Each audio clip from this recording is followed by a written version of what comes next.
Hey everyone, welcome back to Chocolate and Spice Talk. I'm Neha. Hey everyone, I'm Nidhi. We're the co creators of Chocolate and Spice Talk, an initiative where we are building a community around being open, being curious, and learning out loud together.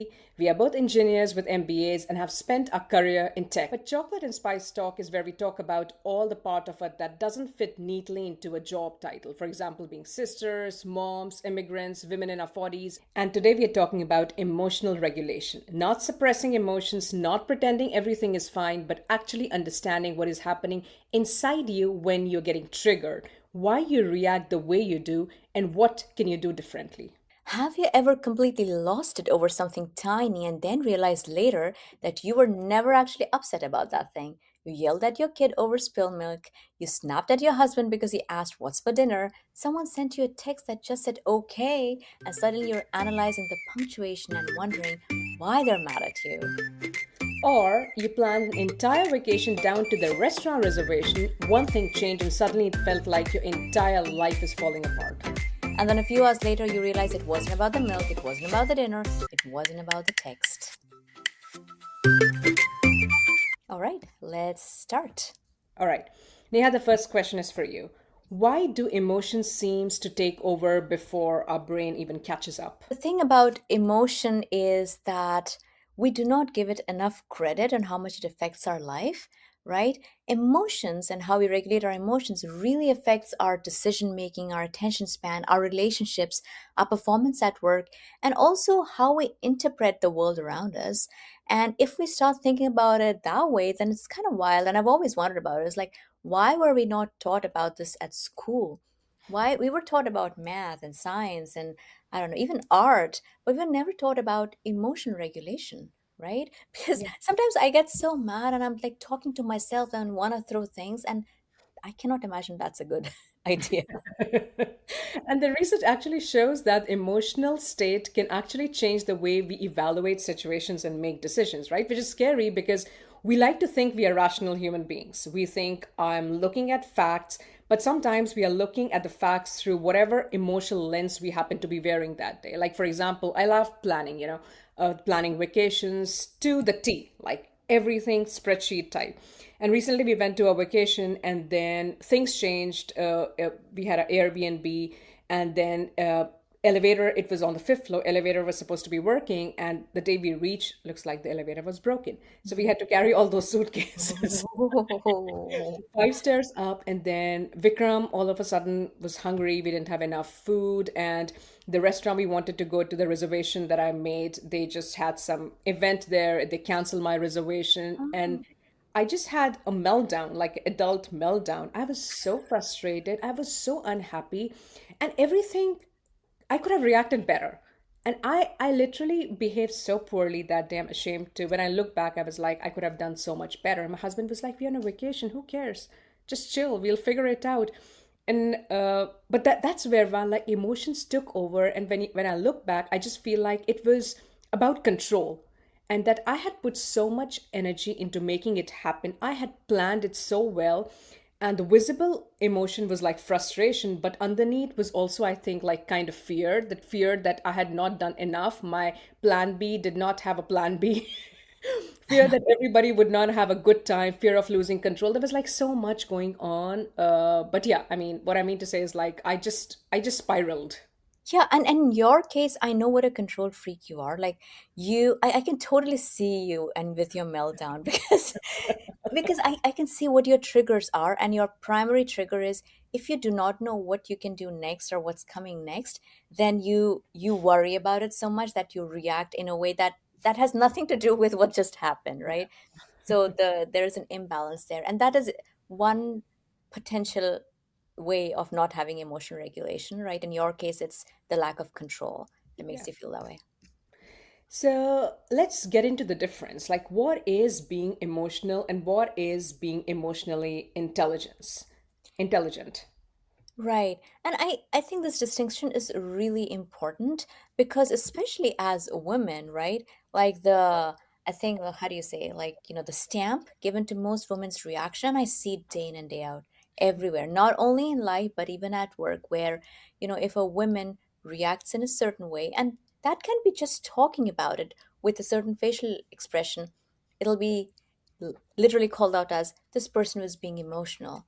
While men sometimes yell, say swear words, and that is not considered being emotional. So, however, that is also an emotional outburst. And emotional intelligence is when you are able to understand and perceive exactly what you're feeling and then respond in balance to the situation where you're feeling that, right? Like that's the difference between being emotional, which is reacting to something without having the time to process it, and emotional intelligence, where you have given it some thought and you know what is the right way to react in a certain scenario. Yeah, exactly. And I'll give you another example. I think it's getting better at working with what you feel. Like when I'm driving and somebody cuts me off, or if there's somebody in front of me who is driving really slow and I need to be at some place at certain time. I feel angry, there's nothing I can do about it. But emotional intelligence isn't that I pretend that, oh, I'm so peaceful, I'm like a monk, I'm just not going to react. It's like I'm annoyed. But the question is whether that annoyance is going to run the next 30 minutes of my life, right? So it's like being like I'm irritated, but I'm still not going to let that run my life. Yeah, I mean, this is such a great example because anger during traffic or anger at traffic is such a natural response in today's modern world, where it has nothing to do with the person in front of you who might be suffering for something else from somebody in front of them. But you can only see the person in front of you, and all your anger is really directed at that person. And you fail to empathize at that moment because you are so worried about your own situation. And in that case, how do you regulate emotion? That's where empathy comes in. So that's a different scenario where, yes, it was lack of control, but it was also lack of empathy towards what you are facing is also what somebody else is facing. And really, there's only so much you can do about that situation beyond really understanding it and moving along with it. So I did wanted to share sort of a very interesting and I think a very useful framework that I read about. It was proposed by Mark Brackett. He is an American research psychologist and writer, and he created a framework that's called Ruler. So RULER, where R is to recognize what's happening, in terms of situation. U is to understand that, like take your time. L is to actually label it. E is to express it, and then R is to regulate it. So I think that's a very practical way of thinking about, if there are struggles with regulating the emotions, what are the steps one could take to think through it. Basically, these are ways to give yourself time, right? Like time, and then you can react the way is appropriate, but it just makes you pause a bit.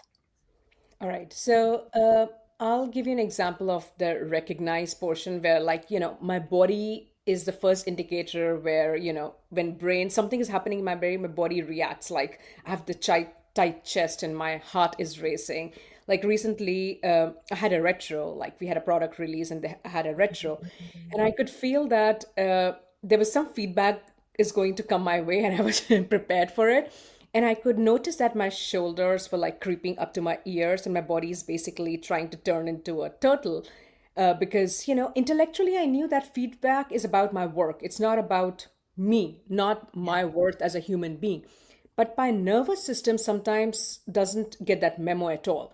So it is going to be useful feedback, but I'm interpreting it as, am I not good enough? And those are really different things. And now, I have trained myself to catch myself when that happens. And I notice that emotional overload before, I can even name it. And I'm sitting on my computer and I'm like, all right, it is not it is not going to define me. It's a feedback for something. I'm going to recognize it, and I'm not going to like clench my jaws, and I'm not going to like get all heated up. So it's like the first portion I feel is just recognizing what's happening, and then you can do something about it. And this is such a great example because what you described in terms of recognizing it via physical symptoms, I can also give another example of a different way it has affected me. Where, say, like one of my biggest challenges is that I will absorb somebody else's negative feedback to me, but I have a lot of problem giving somebody else a negative feedback. When I say negative feedback, all feedback can be positive depending upon how you frame it. What I mean is, if I have to say about talk about somebody who's can that can be perceived as negative, it is not a good feeling for me. And it took me a really long, like years or perhaps decades, to recognize that by doing that, I am not being in any way disloyal or in any way hurting somebody, particularly when that other person may continue going on and saying hurtful things about me, or creating negative perception about me. But even then, it's very hard for me to go that route. And I'm thinking to, and usually in the past my thought was, it's fine, I will just tolerate it, and I'm never going to do it. Because anytime I would go to say something, because of that hidden challenge I have with people pleasing, you know I would have those feelings where my heart would race. My heart would race when I'm giving somebody my heart would race, like I would feel that knot in my stomach, the same thing that you described, the same problems for me. Like, I would have trouble being able to say out loud, just because I was not able to process how would I even say something. And then over time I have learned that feedback is great. Giving feedback is appropriate. Process what feedback you want to give, think through it, and then give it out in a way that's most constructive, right? And that way, if you're worried about, hey, am I doing the right thing or wrong thing? No, you're doing just the right thing. So yeah, I had the same thing, which I had to recognize why. Like, even when I would be speaking, those things would be happening to my body, and I'd be like, wait a minute, why am I feeling this way? I'm doing the right thing here. Why am I feeling this way? And then I recognized it's just some misplaced, I don't know, fear or misplaced apprehension of, what will that other person ever think about me? Just really not I useful. mean, you kind of labeling it, right? It's not stress, right? I mean, I think we always say, "Oh, I'm fine," or "I'm Yeah, too stressed," but yeah, I think it helps even with kids. I think we're going to go to the kids section later, but I think even with adults, I think for me it really helps to name it. Like, is it anxiety? Am I anxious about something? Am I overwhelmed? Am yeah. I disappointed? Am I jealous? Am I envious? Am I embarrassed? But that, because your reactions will be different for different kind of emotions. The moment you start understanding it, I think you can treat it differently in a better way. 100%, like being able to recognize, to give yourself time to understand your body, understand what your real psychology is, then label it and say, oh, this triggers this, and this is why I'm doing this, and this is this, right? Like, understanding that whole process then gives you enough time to then actually go to the thing of response, right? Like, how would you have framed your response in a way that you wouldn't have felt all these negative emotions in your body? So yeah. Yeah. And the other one is express, and this is something that I'm still learning. And express does not mean that you have to say everything you feel to everyone, every second of the time. So it's not emotional intelligence. It has to have filter. Like, expression means knowing what to share, when to share, and with whom to share. Like in South Asian families, I don't think we were encouraged to share a lot about these feelings, and it was like it was never considered emotional intelligence to share what's going on, and it was considered like weakness to talk a lot about how we are feeling, and it was like, oh, it's all fine, don't cry, just pretend everything is fine. So it took me a really long time to understand it and express it, and obviously I'm getting better, but that is an uphill battle for me. No, for me too. Expressing, it took me a while to understand that if you express your emotions or your feelings, it's a good thing and not a bad thing. And again, going back to what you just said, like as growing up as South Asian in South Asian environment, it was considered like a great sacrificing, I don't know, achievement to just bear everything instead of speaking it out loud. Because the moment you spoke out loud, you made it real, and then somebody has to do something about it.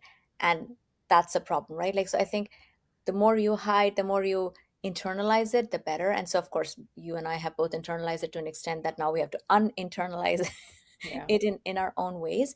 But yeah, even for me, even today, expressing, in some cases I have been able to learn how to express, but in a lot of cases, even in my personal relationships, it's very hard for me to express exactly what I'm feeling, because of this fear of, will the person who I'm talking to understand the source of my expression or the need for my expression? And so I still tend to be careful in even expressing anything. Yeah, I think you will kind of agree with me here because I know we have shared this example in in private. It's like sometimes I realize that something when I feel like I'm feeling resentful, my first instinct is to think that somebody has asked too much of me. But Mm. then sometimes I have to ask myself, did they actually ask too much, or did I say yes to something that I should have said no? Mm. So, sometimes it happens to me at work usually. Or did I sign up for too much? Like even for something for Vikram's school. Like I'm feeling resentful, I'm feeling overwhelmed. It's like, oh my God, they've asked me too much to do too much. Like just too much organization, calling the parents, making the plan, making a spreadsheet, making sure all the gifts are at place. But I'm like, is it really that much? Or did I sign up more than I should have signed up for? It was maybe I didn't have the bandwidth. So, you know what I mean? Like when that is kind of realized, it's telling you that there was a boundary that you didn't communicate, and now that's coming out as something else. Right. And in that, the emotion regulation has a very different source, which is you didn't know how to say no. Yeah. And that is the source of the problem here. So your emotion regulation needed to start at that point where you signed up for all of, I know you, like you like to be over busy, right? Like unless I your don't like to spreadsheet. be over busy, but I'm over ambitious of how much I can do Yeah, also. yeah, yeah. Same for me. So, I mean, we are two peas in a pod in that. Like, I have my own problems where I have like five things that I should do, and then it's just overwhelming. But then your difference is that you have also gone and committed to Yes. external folks that you're doing, and then how do you express your displeasure, and how do you walk back from that? It's a hard thing. All right, let's talk about So, regulation. Like, yeah, so go ahead. just to conclude this Mhm. topic, though, how do you actually manage this situation? Yes. How do I how do I manage this?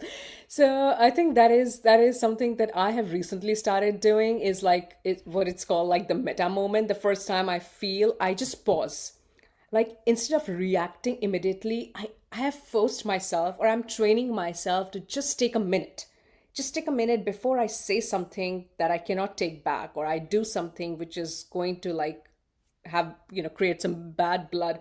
I take a moment to myself, and it was like when I think of it, like, am I trying to present myself as a best version? Like, will I regret something? And I want to just pause and think through the problem, and that's what I'm trying to get to. I think creating a little bit of friction between your reaction and your emotion really helps. I love that. And the other thing that I have also learned is that having somebody to talk with, like, because I'm a very internal oriented person, I tend to think I will be able to solve everything, right? Give me enough time, distance, I will figure it out. But, things happen in life, in personal life, and at work. And no amount of processing helps because your world is still your world. It's very subjective, and sometimes you need objective points of views. And so sometimes I've learned, like, if I were to talk to my husband, for example, and share what I was feeling, he will say something that I had just not thought about. Like, that entire angle was so different that it brought everything in the clear, and then I'm able to process it better. It just happened to me recently where somebody said something to me, and I thought, okay, I'm a grown-up woman, like I can handle that situation, and I know what I'm feeling. But the entire next few days I was sad.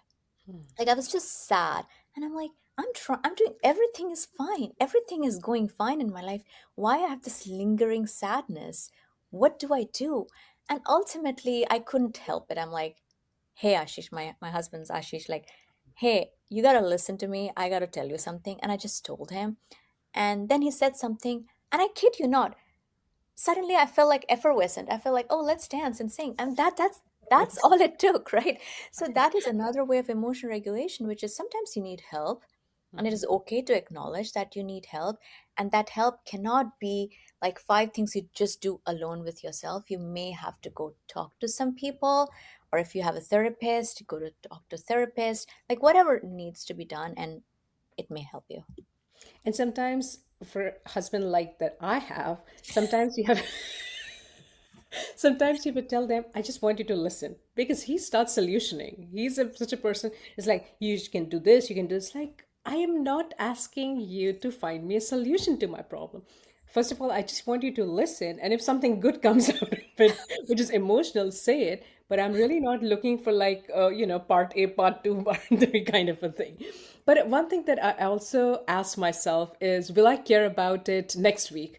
Yeah. Or, will I care about next month? And not everything is significant, right? Like something truly matters, but a surprising amount of conflict is about things that will disappear from your memory in like 2 days. So I think that asking that question, like, will I care about it next week, truly helps. I know that is such a great one. And you can use that for any situation and realize absolutely nothing is worth that kind of emotional trauma.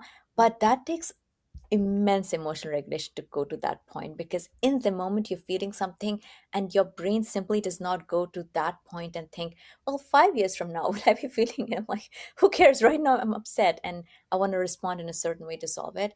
But yeah, if you're able to get there, it is a very helpful technique.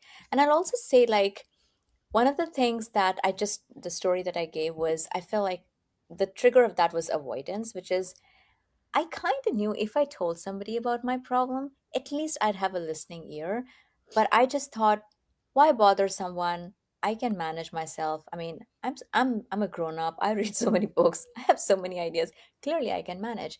And so, what can you do to prevent yourself from avoiding? Right? Like, sometimes some people have like I used to do that too, like eat something specific, and maybe that will make me happy.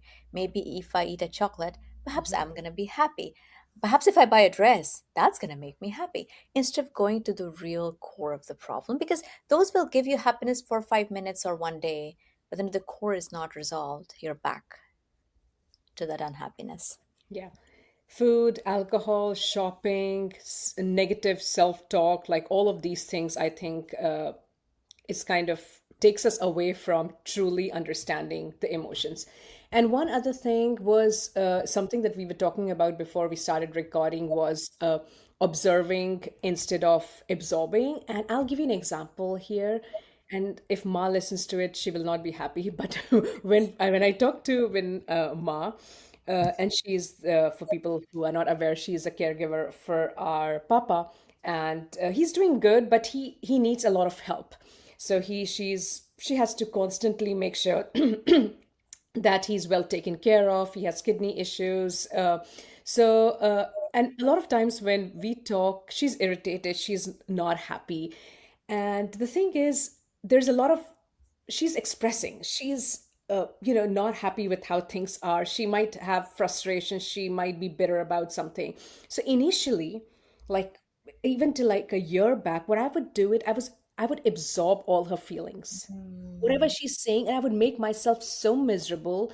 I was so stressed that, I told you I started having gut issues and I couldn't sleep because I was absorbing. I would feel so miserable that Papa is not feeling well or Ma has to do so much. And it was not helping anybody because I was not there helping her out anyway. She would express herself, she would vent it out, and now I would absorb everything and make myself truly miserable. And then I learned, all right, if I'm not there helping her out, then there's no point absorbing her emotions. I have to draw a line. I have to figure out how do I observe in that moment in time, talk to her, help her out in that 1 hour of conversation, and then take myself out of that and then live my own life. And we have talked about it, like how do we not let that affect our mental health and our emotions? And that is something I'm getting better at. And this was an example, and this can be applied to other things, like if my friend is going through something and they share with me, how do I not let that affect me personally? It's like if they're going through a tough time, I'll have empathy, I'll help you as much as I can, but I cannot let that affect my life. Yeah, Yeah. that gets harder the closer you are to the person. That's Like, true. it happens at work, it happens with Yeah. your friends, with your acquaintances, and then yeah, obviously, I know the story that you just told me about, how to regulate yourself when you know that your loved one is suffering and you're made aware of it, but you want to be aware of it, and how can you be the source of strength to Ma, for example, versus getting worried? I'm glad you are able to. So you are. you are able to regulate that Yeah, now. now I'm able to. It took a lot of I mean, even now it makes me sad when, something Yeah. happens, but then I cannot let it continue for 24 hours. Yes. It has to expire. Because I have to carry on. I have other responsibilities. So I cannot snap at my husband and my son because I'm carrying that emotion and absorbed all of those emotions. It's just not fair for anybody around me. So, I agree 100%. And for me, what has helped me is with that is obviously, sometimes I know crying gets a bad rep, but sometimes that does help because it does feel like something came out, and therefore you were, instead of venting to a lot of people, you were able to vent out emotionally. And I feel like that's a nice physical way of letting it go. I, again, I'm not sure why crying gets such a bad rep, but it it does. doesn't. I mean, people are opening up to it. They are. Yeah, they are. Yeah. Come on. I mean, crying is, yeah, it's fine. I don't mind crying. So Yeah. it cries. Another thing that I wanted to share is like what you said about, what are the triggers, right? Like one of the triggers could be, or it could lead to a trigger if you're doing too much. Mhm. So you are overburdened with 5,000 things that you have signed up for, and now you're doing those things. Your brain is constantly working. You simply do not have a moment to yourself. And I think no matter how extroverted you are, I mean, I'm introvert, I need a lot of downtime. Even extrovert folks, I'm sure, need breaks for their brain, for their body. And when it's too much of piling one top of the other, I feel like that's also when you react at just the wrong, when everything is going smooth, maybe that's when you react because it was from before that you're reacting to, and the Yeah. tiredness. Totally. And taking breaks really help. It's hard to shut off your brain when you are working on something, right? Like specifically the kind of work we do, it's like it has to have a focus time. It has to have continuity. You cannot just say 4 o'clock, shut off and do your own thing. It's very hard. But I just feel like of late I have been really struggling with it because I'm doing more complex work. I have upped my game at work, so that means I have to have focus and I have to solve harder problems, which needs dedicated time, which is stressful. So I've really been having a hard time closing my computer at 5:30 or 6. But I have to figure out to do something because I also have a young kid. I want to be present. I want to do my own thing. So what I've realized is I really have to train myself to take small breaks. And even if that means that I know I might have to work extra hours over the weekend. What I mean, like for example, like I consciously make decisions over the weekdays when I'm working from home to maybe go out and have lunch. And it is so disruptive because I know I have to rush in like 1 hour because I have to lead a meeting. But that break really helps break that like spell of work that I'm doing. It gives the change is so beautiful and it makes you feel so good even though by the time my brain turns off I'm back at home, but still that kind of little break really helps. So like going out for like I call it a mental health walk after lunch if when I'm working from home, or going out for a little coffee break if I'm just overwhelmed. I'm like, you know what, the work can wait. If that means I have to do some extra work at night, I'll do it. Right now I just need to make a decision that it's good for my emotional being, that I do it. And that's something I'm really getting good at. Otherwise, I just feel like I'm just overwhelmed. Is how do you get rid of that feeling? Yeah, I mean, I won't say I have had huge success either. It's still work in progress. When you are in a flow state, it's just Yeah. hard to tell yourself to stop. I have that challenge with just about everything, right? Like even let's say for our podcast, when we have when I go and edit the videos, it takes a long time. And so I realized like I've been sitting for hours now doing it. It is not good, but something in my body which is uh, Yeah. simply does not understand balance will tell me, no, no, no, let's just finish this no matter how late at night it is. And then I'm dead tired, and my morning is not good. So I won't say I have succeeded much at this, but I have learned to understand that my body is saying something. So there's a step. I Okay. have learned to It's understand that recognized, something. right? You recognize it. I Yeah. have, yeah, like Yeah. recognizing you're overworked can be very hard if you are used to being very high functioning for a very long time. And so I have started recognizing, and then in some cases I do respond, like I've talked about my coffee breaks in the middle of my work day, where I go and make my coffee with a pour over coffee. That does take 5 minutes. Sometimes 5 minutes is all you need between one intense meeting to another intense meeting, and then when you sip coffee, you're still able to like think about coffee's beautiful aroma and what you're doing to your body with coffee versus like struggling with that. So it does create breaks in your mental makeup, which otherwise would have been full of whatever it is that you're going through. But everything that you said makes a lot of sense. Taking lunch breaks, taking a quick walk, looking outside. Like if you're able to work from home, I have trees outside. Sometimes I will just look at a leaf. Sometimes I'll just look at a bird, and then I'll contemplate and oh, look at the bird. The bird's so free. Anyway, I have this feeling when I go to farmers market and there's a person singing and kids are climbing tree, and I'm like, this world, which is free of AI, feels so good. It's like oh, everybody is real. Everybody has emotion. There are kids crying. There's some kid who was eating dirt in front of me. It was like, oh my God, this is so perfect. this is so perfect. It's not AI. So I know. amazing. It's real life. All right. Yeah, no, Moving that's very. on. Emotional intelligence in marriage. Any tips, tricks? How do you feel about that? Yeah, I mean, that's also a very interesting one. I think in my case, in my marriage, my husband is I won't call him like super balanced, nor am I super balanced. But between the two of us and how our nature is, we're able to listen to each other's problems. So when we do want to share, we're able to listen with an active, open mind and then go to solutions. So that has really been helpful. So for me, what has really helped me in my marriage is thinking about the positives. Because marriage is an interesting situation where you're living with somebody else who has a very different personality, very different cultural outlook and all of that, and then if you're constantly going to consider this went wrong and this is how he reacted and this is how he should have, you will never have peace and you will never be able to respect and get along. So, my very unstructured way of handling that situation is I will know what my trigger point is. So, we are talking, he snaps at me. I'll be like, okay, he's worried, something is going on. It's okay, ignore it. But if he snaps one time too many, then I'm like, this is too much, I'm not gonna tolerate it.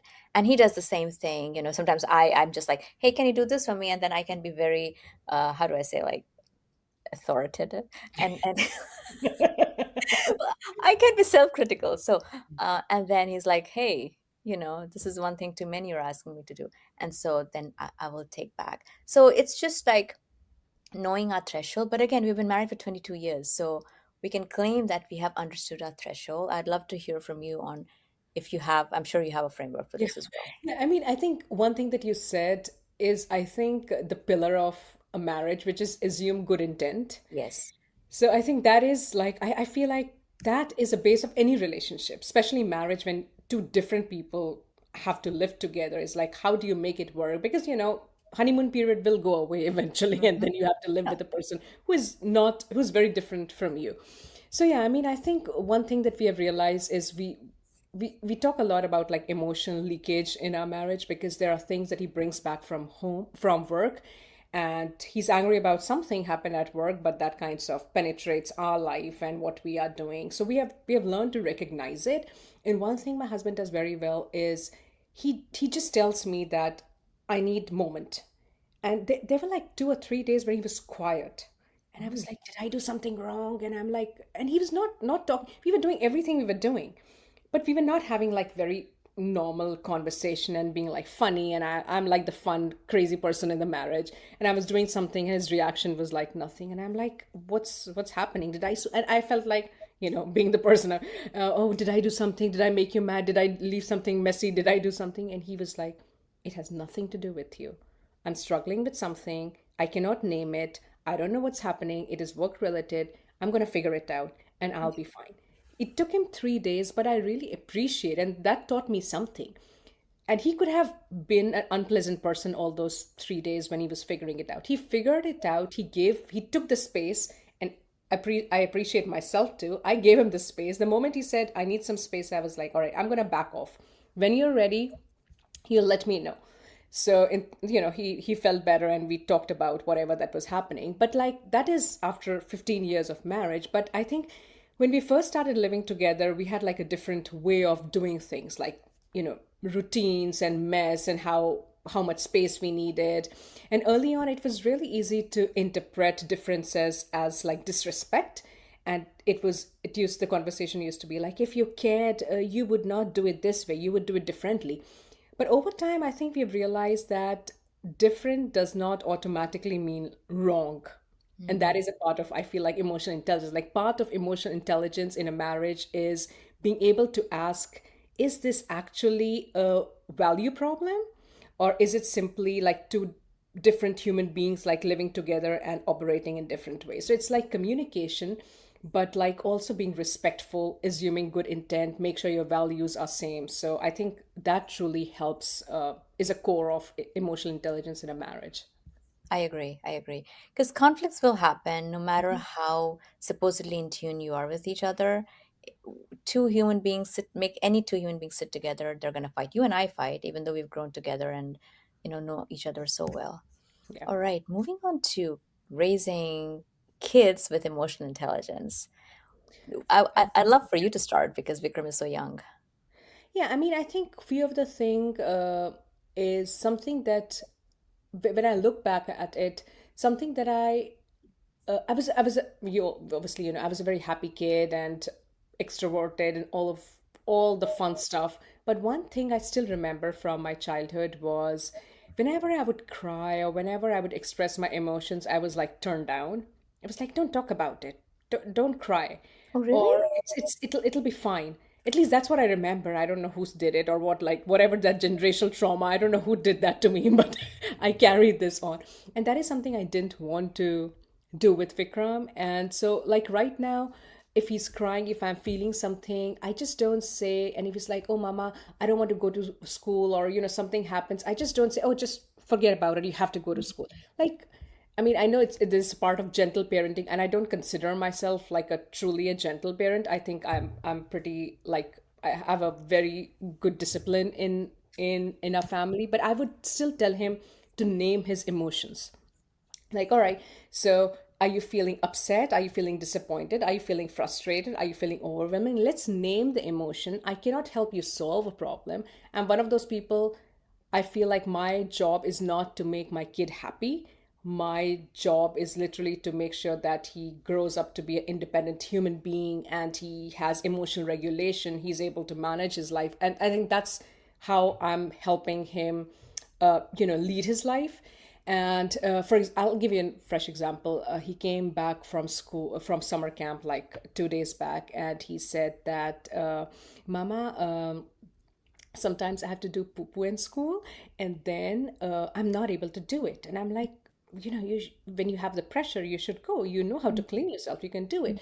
And he was like, "Oh, but sometimes there are other kids." And I think in summer camp, they're different age group. Sometimes there are kids who come in the bathroom and they just open the door because I don't think kids have lock in the door. So they open the door and they just stare at me. And Mm. they must be like smaller kids. I don't know the full picture. I'm just imagining a lot of things. And then I said, then why don't you tell them that, hey, you need privacy? And he was like, at that time, I get like really anxious and nervous, and my poo poo goes inside. There's probably too much information for a podcast, but how he expresses himself. And not, I feel too nervous, and then I just walk and I just go away. And it's like there are a few things you can do here. I cannot tell you exactly how to handle the situation, but at that time, when a kid is like opens the door and is looking at you, you can tell them, "Hey, I need privacy.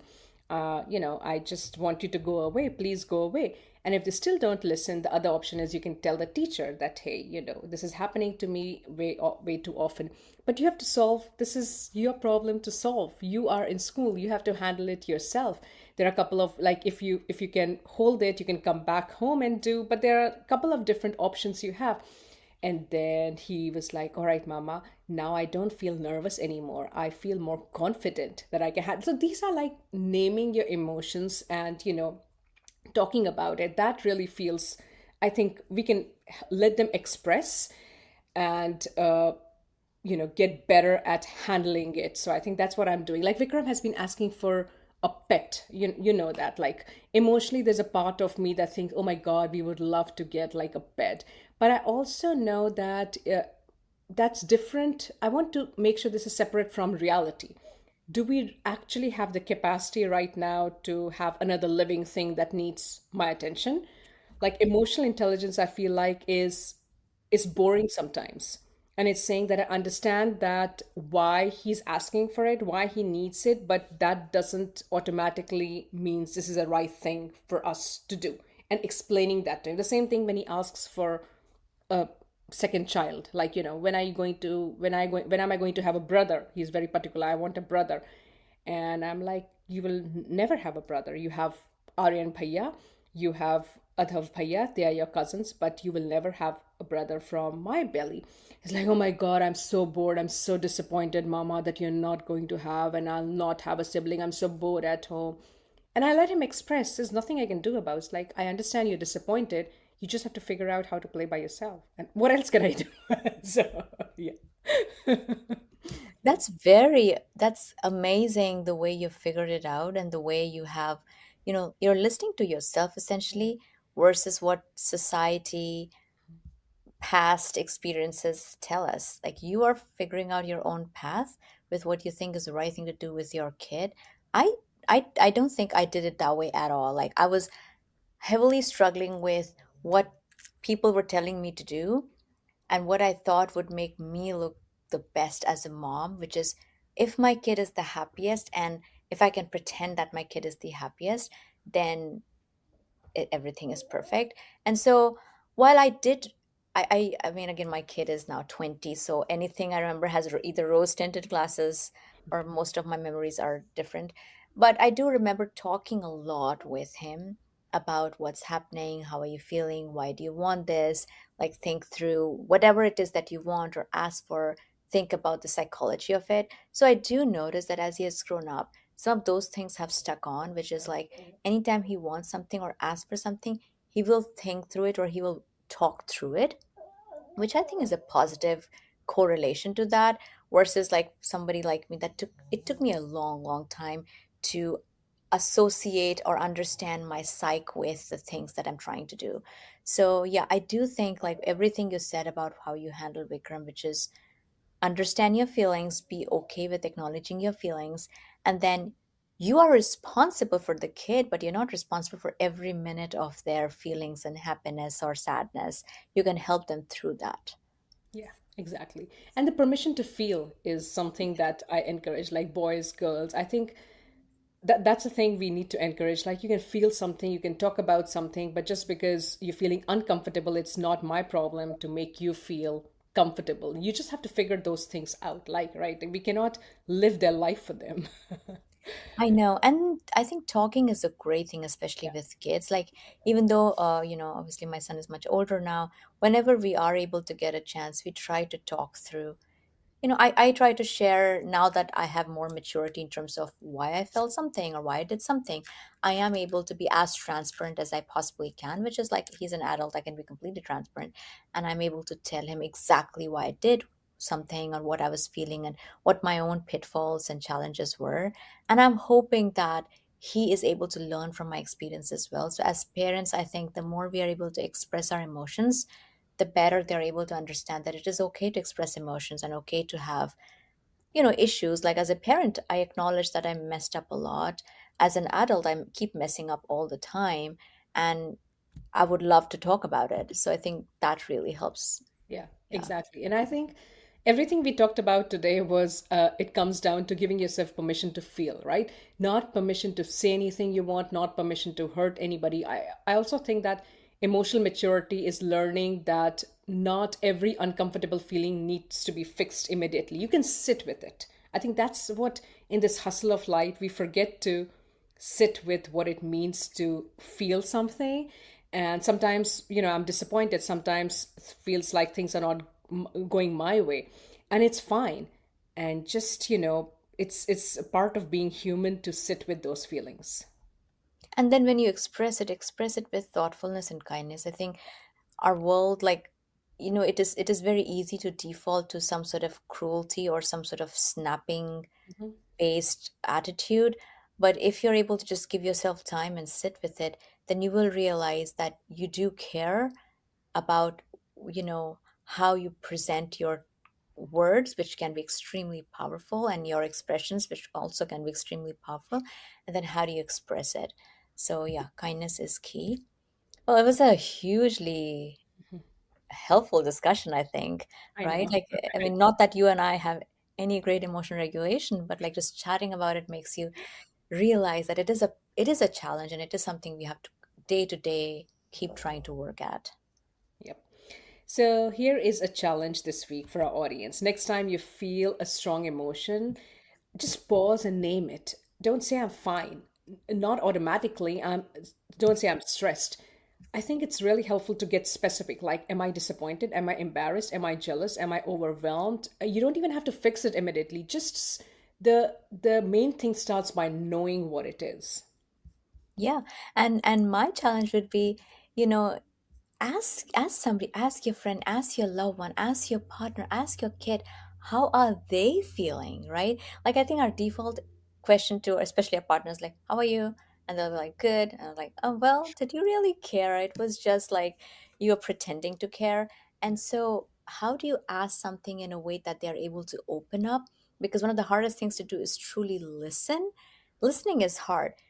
Creating a solution because you think you understand what that person is feeling is very easy, because we all think of ourselves as people who know. And so the moment somebody opens their mouth, we'll be like, oh, I've gone through this. Let me tell you how to solve it. And that can never help. So, yeah, how do you listen?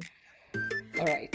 And if this episode really resonated with you, send it to somebody who needs it and follow us at Instagram. And you'll find this podcast anywhere you listen to podcasts. Awesome. All right. Take care. Bye.